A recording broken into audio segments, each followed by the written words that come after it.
difficult game today, a 1-1 draw with Rayners Lane. Obviously, it was a strong start to the first half, and with us not having much game time over the last few weeks, how do you keep that sort of the fitness and the sharpness levels up with the guys in training? Well, I thought we started well actually, so we've been keeping working, obviously preparing for each game, and then at the last minute they've been called off. But no, I don't think that was an issue today. I mean, we started well and deservedly went ahead. And had 3 or 4 really good other chances which we needed to put to bed, as it turned out. Then half-time came, and the game plan was working really well, but we just got a bit ragged then first 20 minutes, second half, which gave them some impetus. So they obviously got one back.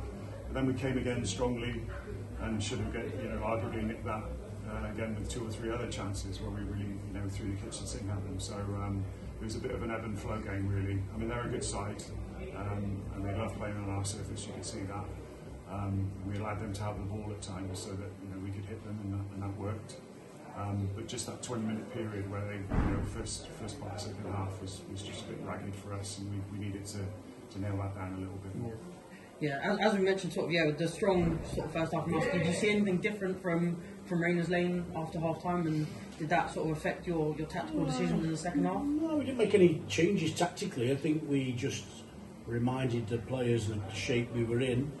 But what happened is they dominated possession before the half, and then they got on the ball before, especially stepped out. He's really a midfield player, really, Splat, and he got on the ball and started to drive through the middle third, and we were outnumbered in there.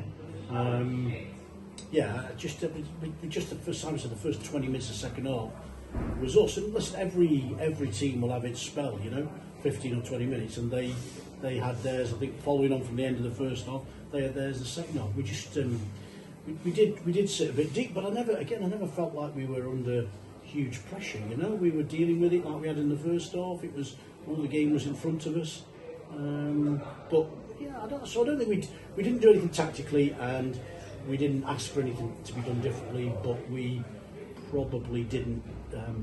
We just didn't get as close. We have a way of pressing. We have a press line, and it was a little bit different today. But we just didn't adhere to that, did it? So that's where they got the upper hand in the second half. Certainly in terms of possession, anyway. Yeah. And what do you make of our chance creation throughout the match, and then also how we can better finish off those chances that we do create as a team? Yeah, well, it's true.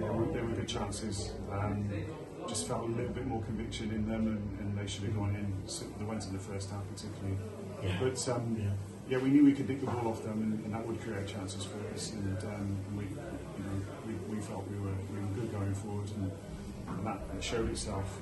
And again, right at the end there, when it was a bit more direct, then we had chances then as well. So yeah, when you're on top like that, we just needed to finish off. And I felt if we'd have got the second and then move on to get the third, there's no way we would come back then. But it wasn't to be. So there's some good and bad in it, really. Yeah. In those games, there's only ever going to be, you're only going to get 5 or 6 chances, aren't you? They're tight games like that, and we needed to make more of the ones, especially in the first half. I mean, and they fell to Herson, and we've been doing some work on finishing this week, haven't we? And he was one of the better ones, wasn't he? But the 2 that fell to him, I think he would admit that one of those is going to go in. And it's a different game then, and then as we became strong at the end and fashioned some chances, flashed across the goal, but disappointed it took us that long to get to that. But we changed the shape, as you probably worked out, and tough, a bit frustrating today. But, yeah. And as you mentioned, after a frustrating game today, what do you say to the guys after the game, and how do you look to deal with that this week and get ready for next week's game? It was just that about we needed to be not more professional, but just stick to the job a bit better the first 20 minutes, second half, which turned the game in their favour or allowed them to get back in it. There was a lot of positives in terms of how we played. Us sitting deeper isn't a problem in itself. It's just the level of aggression when you're there, and we got out and hurt them with that as well. So we haven't to say was good today. We haven't to say a great deal, have we? They're frustrated themselves. Really frustrated, disappointed. It's another drawn game at home, sort of thing, and we've just got to move on. We've got a run of games coming up where we know what we've got to do, we know what our targets are, but yeah, just got to move on from today really quickly. Thank you both for your time.